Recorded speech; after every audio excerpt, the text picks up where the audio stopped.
আসসালামু আলাইকুম, কেমন আছো তোমরা সবাই? আশা করি খুব ভালো। আজকে আমরা পদার্থবিজ্ঞানের নবম অধ্যায় আলোর প্রতিসরণ থেকে ঢাকা বোর্ড 2017 সালে যেই সৃজনশীলটা এসেছিল সেটা নিয়ে কথা বলবো।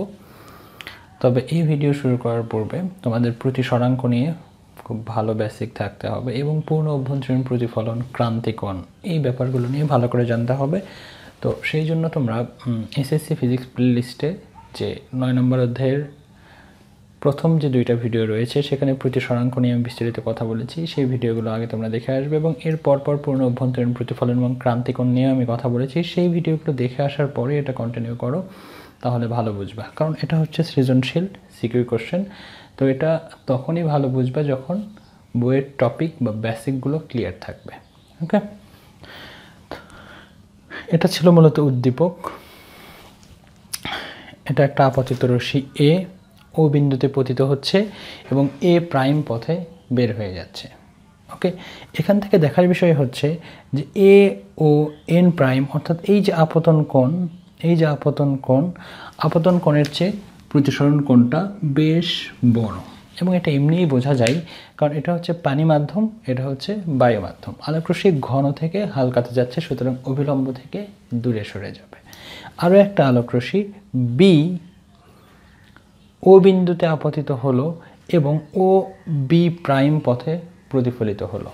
তো এই যে B O N, that means এই যে আপতন কোণ হচ্ছে 48 ডিগ্রি এবং এখানে এন ও বি প্রাইম প্রতিসরণ কোণ হচ্ছে 90 ডিগ্রি। তাহলে যেই আপতন কোণের জন্য আমরা প্রতিসরণ কোণ 90 ডিগ্রি পাই, সেই আপতনকে আমরা কী নামে রাখি? ক্রান্তিকোণ নামে রাখি। ওকে, সেগুলো ব্যাপারে কোনো সমস্যা নেই। তো এতটুকু ছিল মূলত উদ্দীপক। এখানে বলে দিচ্ছে, ওকে আর কিছু নেই। তারা গ নম্বরে বলছে যে বি মাধ্যমে আলোর বেগ কত, অর্থাৎ এই যে আলোকরশ্মি এই মাধ্যমে যাচ্ছে, এই মাধ্যমে আলোর বেগটা কত থাকবে। দেখো, তোমাদের বইয়ে বা তোমাদের গাইডে একরকম করে করানো আছে, আমি অন্যরকম করে করাবো। তোমাদের বইয়ে এই অধ্যায়ের অঙ্কগুলো সমাধান করার জন্য একটা মাত্র সূত্র রয়েছে, আমি ওই একটা সূত্র দিয়েই সবগুলো অঙ্কের সমাধান করে দেব। ওকে, তো প্রথমে এটা কিভাবে করা যায় দেখো। যারা প্রথম ভিডিও দেখেছো তারা অলরেডি জানো যে সূত্রটা কিভাবে লিখতে হয়। কিভাবে? যে মাধ্যম থেকে আলো যাচ্ছে প্রথমে থাকবে সেই মাধ্যমের প্রতিসরাঙ্ক। যেহেতু বি মাধ্যম থেকে আলো যাচ্ছে, তাহলে আমরা কি লিখব? N B. যে মাধ্যম থেকে আলো যাচ্ছে সেই মাধ্যমের প্রতিসরাঙ্ক এবং সেই মাধ্যমে কত ডিগ্রি কোণে আপতিত হচ্ছে সেটা। বি মাধ্যমে আলো যাচ্ছে, সুতরাং N B sine theta 1, theta 1 এর মান কত হবে? 48 ইকুয়াল কোন মাধ্যমে আলো যাচ্ছে? এ মাধ্যম, রাইট? দেখো লিখে দিয়েছি এ মাধ্যম, N A sine theta 2, right? এই ছিল মূলত। তো দ্বিতীয় মাধ্যমের প্রতিসরাঙ্ক কত আমাদেরকে কি দেওয়া আছে? না, দেয়া নাই, বরং দ্বিতীয় মাধ্যমের আমাদেরকে বেগ বের করতে বলেছে। তো এটাকে কিভাবে লেখা হয়? প্রতিসরাঙ্ক মানে কি? প্রতিসরাঙ্ক মানে হচ্ছে শূন্য মাধ্যমে আলোর বেগ ডিভাইডেড বাই যে মাধ্যম নিয়ে কথা বলছি সেই মাধ্যমে আলোর বেগ। That means C naught divided by CB. C naught হচ্ছে শূন্য মাধ্যমে আলোর বেগ, আর সিবি হচ্ছে বি মাধ্যমে আলোর বেগ, কারণ এটা হচ্ছে বি মাধ্যম, রাইট? সাইন থেটা 1, থেটা 1 কত? 48 ডিগ্রি। এন এ কি? এ মাধ্যমে, এন এ কি? এ মাধ্যমের প্রতিসরাঙ্ক। এ মাধ্যমের প্রতিসরাঙ্ক মানে কি? শূন্য মাধ্যমে আলোর বেগ ডিভাইডেড বাই এ মাধ্যমে আলোর বেগ ইন্টু সাইন এই থেটা 1 অর্থাৎ 41 এর জন্য আমরা প্রতিসরণ কোণ কত পেয়েছি? 90 ডিগ্রি পেয়েছি, রাইট? সুতরাং এটা হয়ে গেল আমাদের 90 ডিগ্রি। এখন এই যে সি নট আর সি এ, দেখো সি নট কি? শূন্য মাধ্যমে আলোর বেগ। শূন্য মাধ্যমে আলোর বেগ সবসময় কত হয়?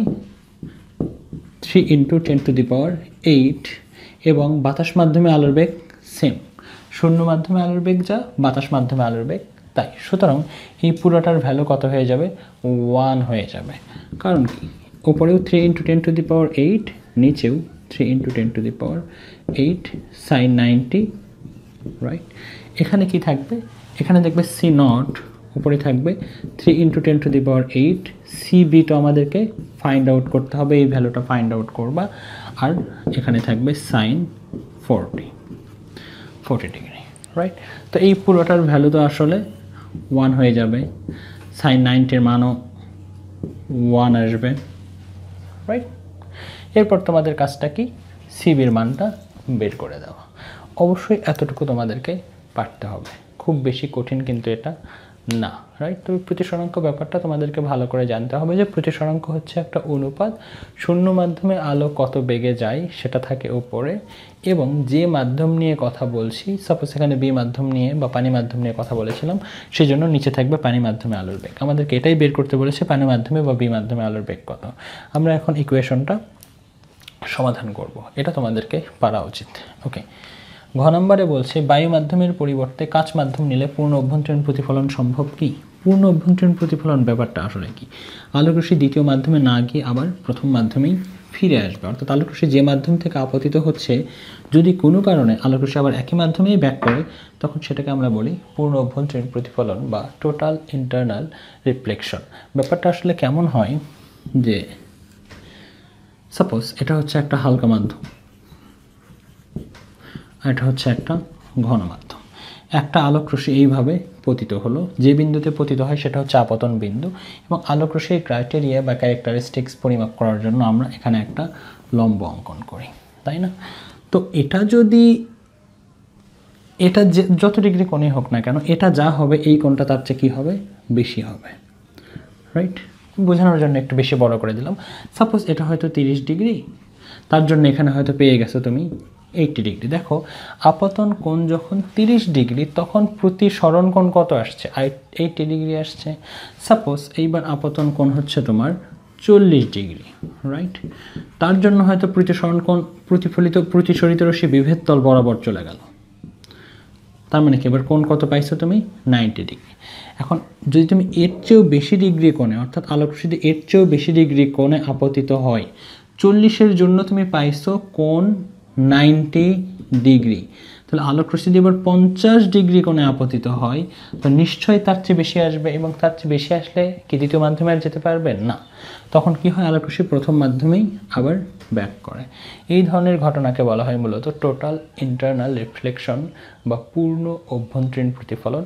এই পূর্ণ অভ্যন্তরীণ প্রতিফলন তখনই দেখা যায়, দুইটা শর্তের জন্য দেখা যায়। একটা হচ্ছে আলোকরশ্মি অবশ্যই ঘন মাধ্যম থেকে হালকা মাধ্যমে যেতে হবে, আমি আবারও বলছি টোটাল ইন্টারনাল রিফ্লেকশন তখনই পাওয়া যাবে যখন আলোকরশ্মি ঘন মাধ্যম থেকে হালকা মাধ্যমে যাবে এবং আলোকরশ্মি ক্রান্তি কোণের চেয়ে বড় ডিগ্রি কোণে আপতিত হবে।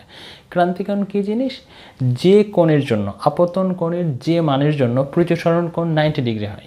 এখানে যেমনটি আমি বলেছিলাম, যেখানে যখন কোণ 40 ডিগ্রি তখন প্রতিসরণ কোণ হচ্ছে এখানে 90 ডিগ্রি, আলোকরশ্মি এইভাবে গিয়ে একদম বিভেদ তলের ওপর দিয়ে চলে গেল, সুতরাং কোণ তখন কত হয়ে যাচ্ছে আমাদের, 90 ডিগ্রি। তাহলে এই আপতন কোণকে আমরা আপতন কোণ না বলে ক্রান্তি কোণ বলবো।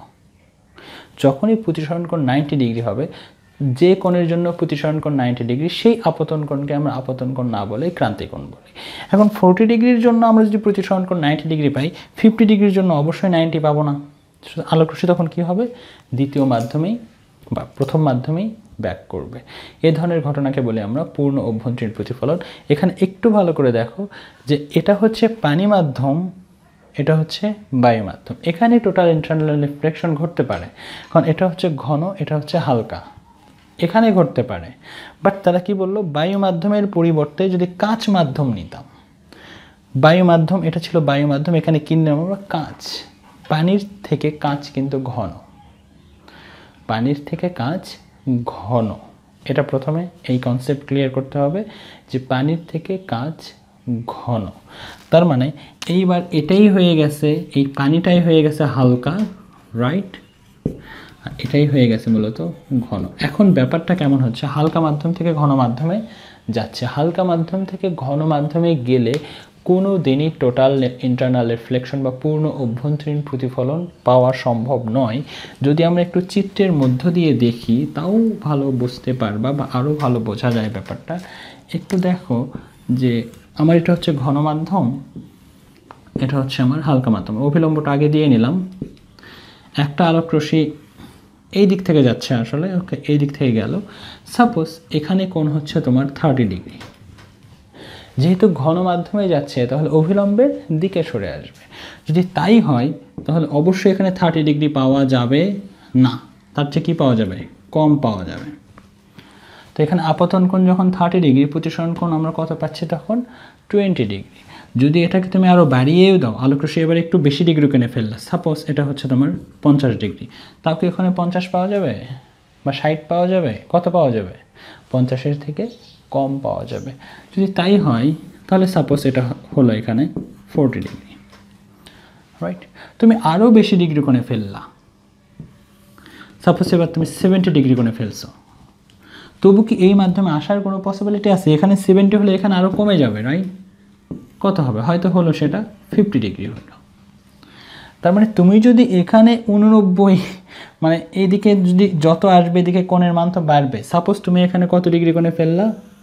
89, কত এটা? 89। যদি তুমি এত ডিগ্রি কোণেও ফেলো, তারপরে কি ওখানে 89 বা এখানে এই পাশে আসার কোনো পসিবিলিটি আছে? না। এখানে যদি 89 ডিগ্রি কোণেও পড়ে, 89 ডিগ্রি কোণেও তুমি আলোকরশ্মি ফেলো, তারপরেও এখানে হয়তো হয়ে যাবে কত? হয়তো হয়ে যাবে 80। তার মানে যদি কখনো হালকা মাধ্যম থেকে ঘন মাধ্যমে যায়, কোনোভাবেই এটা সম্ভব নয় যে আলোকরশ্মি আবার এই মাধ্যমে ফিরে আসবে। এটা একটা চিত্রের মধ্য দিয়ে একটু ভালো করে চিন্তা করো, একটু ক্রিটিক্যাল মনে হতে পারে, একটু ভালো করে চিন্তা করো, নিজে চিত্র আঁকো, তাহলে ভালো বুঝবা। এভাবে চিত্র আঁকো যে 30 ডিগ্রি হলে এখানে নিশ্চয়ই 30 পাবো না, তার চেয়ে কম পাবো। আবার কোণের মানটাকে একটু বাড়িয়ে দাও, যেমন 40 ডিগ্রি করলে 40 ডিগ্রি হলে এখানে 40 পাবো না, তার চেয়ে কম পাবো। এইভাবে যদি সর্বোচ্চও ফেলো, তারপরেও কিন্তু ওখানে এই মাধ্যমে আসার কোনো পসিবিলিটি থাকে না। সেই জন্য বলা হচ্ছে যে আলোকরশ্মি যখন হালকা মাধ্যম থেকে ঘন মাধ্যমে যাবে, তখন কোনো দিনই টোটাল ইন্টারনাল রিফ্লেকশন পাওয়া সম্ভব নয়। আমার মনে হয় এই ব্যাপারগুলো বুঝতে পেরেছো। যদি বুঝতে না পারো অবশ্যই আমাকে জানাবে। দেখা হচ্ছে পরবর্তী ভিডিওতে। আসসালামু আলাইকুম।